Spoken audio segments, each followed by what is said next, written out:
लक्ष्मी बचपन से ही पढ़ाई करने में बहुत ही बुद्धिमान थी।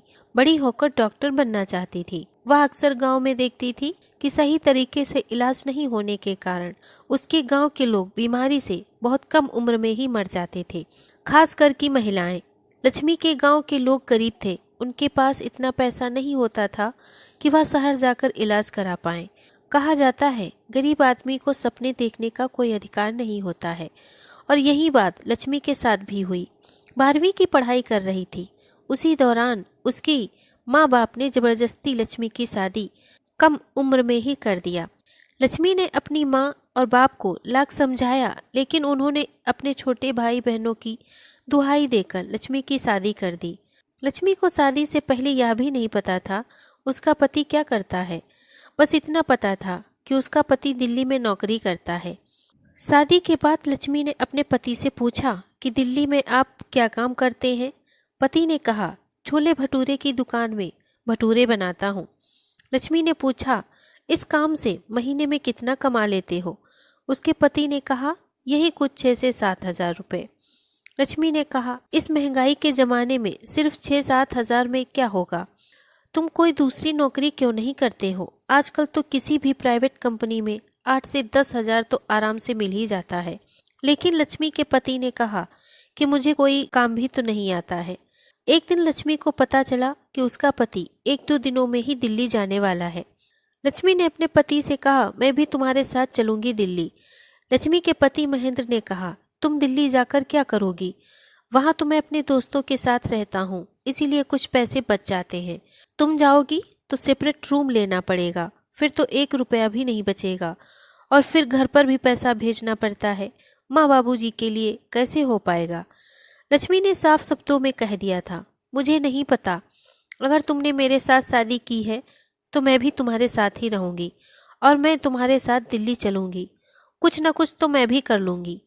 महेंद्र लक्ष्मी को बोला कि ठीक है, पहले मुझे जाने दो, मैं अलग से वहाँ रूम किराए पर ले लूँगा, तब उसके बाद 1 महीने बाद तुम आ जाना। 1 महीने बाद लक्ष्मी अपने पति महेंद्र के पास दिल्ली पहुंच चुकी थी। एक झुग्गी झोपड़ी कॉलोनी में महेंद्र ने 1 हजार महीने पर एक कमरा किराए पर ले लिया था, और दोनों पति पत्नी वहीं पर रहने लगे। अब उनका खर्चा भी बढ़ गया था। पहले तो महीने में 3 हजार बचा लेता था, अब तो मुश्किल से 1 हजार भी नहीं बचता।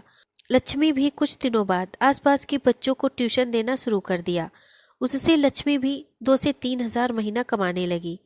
ऐसा करते करते 5 साल से भी ज़्यादा बीत गया था।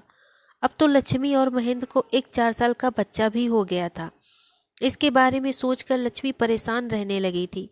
वह अपने बच्चे को अच्छे स्कूल में पढ़ाना चाहती थी ताकि उसे बड़ा आदमी बना सके, लेकिन उसे समझ नहीं आता था वह कैसे यह सब करेगी, क्योंकि आज 5 साल बाद भी लक्ष्मी और महेंद्र मिलाकर 10 हजार से ज़्यादा नहीं कमा पाते हैं, और फिर महंगाई भी इतनी ज़्यादा है।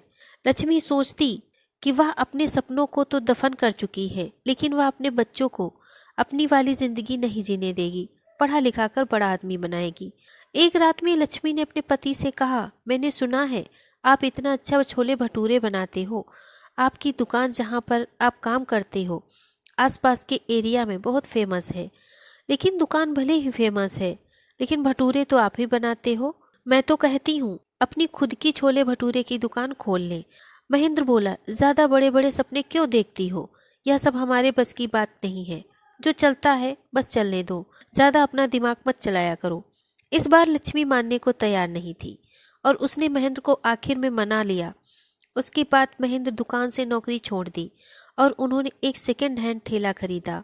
दिल्ली में ही एक मेट्रो स्टेशन के पास में अपना ठेला लगाने लगे।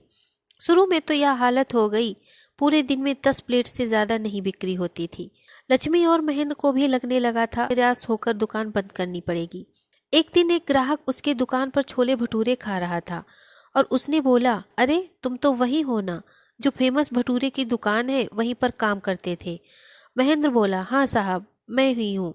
ग्राहक ने बोला, तब तो तुम छोले भटूरे बहुत ही अच्छा बनाते होगे। उसके बाद उस ग्राहक ने अपने कई जानने वालों को भी इस बारे में बता दिया। धीरे धीरे महेंद्र का ठेला भी फेमस होने लगा, और ग्राहक धीरे धीरे बढ़ने लगे। दोनों पति पत्नी मिलकर दुकान को अच्छी तरह से चलाने लगे। लक्ष्मी दुकान के साथ साथ एक एनजीओ से भी जुड़ गई थी। लक्ष्मी इस एनजीओ की सहायता से जिस झुग्गी झोपड़ी कॉलोनी में रहती है, वहां पर ब्यूटिशियन और सिलाई कढ़ाई का प्रशिक्षण केंद्र खोल दिया था और जो महिलाएं दिन भर घर में रहती थी उनको वहां पर लाकर ट्रेनिंग दिलवाना शुरू कर दिया था। जो थोड़ी पढ़ी लिखी महिलाएं थी उनके द्वारा एक छोटा सा स्कूल भी ओपन करवा दिया था, जहां पर झोपड़ी के बच्चों की पढ़ाई की जाती थी। उनके पास बड़े बड़े स्कूलों की तरह छत नहीं थी, लेकिन पढ़ाई बिल्कुल ही प्राइवेट स्कूलों की तरह करवाई जाती थी। कई बार लक्ष्मी को लोगों ने नीचा दिखाने की कोशिश भी की। बड़े बड़े सपने देखने से कुछ नहीं होता है, जिसकी किस्मत में जो लिखा होता है वही होता है। लेकिन लक्ष्मी ने इन सब की परवाह नहीं की। उन्होंने हमेशा बड़ा सोचा और धीरे धीरे लोगों को प्रशिक्षित करना शुरू कर दिया था। धीरे धीरे लक्ष्मी और महेंद्र के पास जब पैसे जमा हो गए तो उन्होंने मेट्रो के पास भी एक दुकान किराए पर ले लिया और अब अपनी छोले भटूरे की दुकान खोल दिया। आमदनी भी पहले से ज़्यादा बढ़ गई थी, लेकिन लक्ष्मी ने यह सोच लिया था वह अपने आमदनी का आधा पैसा सामाजिक कार्यों में लगाएगी। लक्ष्मी अपने सपने तो पूरा कर ही रही थी, साथ में अपने आत्मविश्वास के कारण दूसरे लोगों के सपने को पूरा करने में भी सहायता कर रही थी। दोस्तों, अगर ये कहानी हमारी आपको पसंद आई है तो प्लीज इसे लाइक और शेयर करें। अगर आप हमारे चैनल पे नए हैं तो इसे सब्सक्राइब करें। धन्यवाद।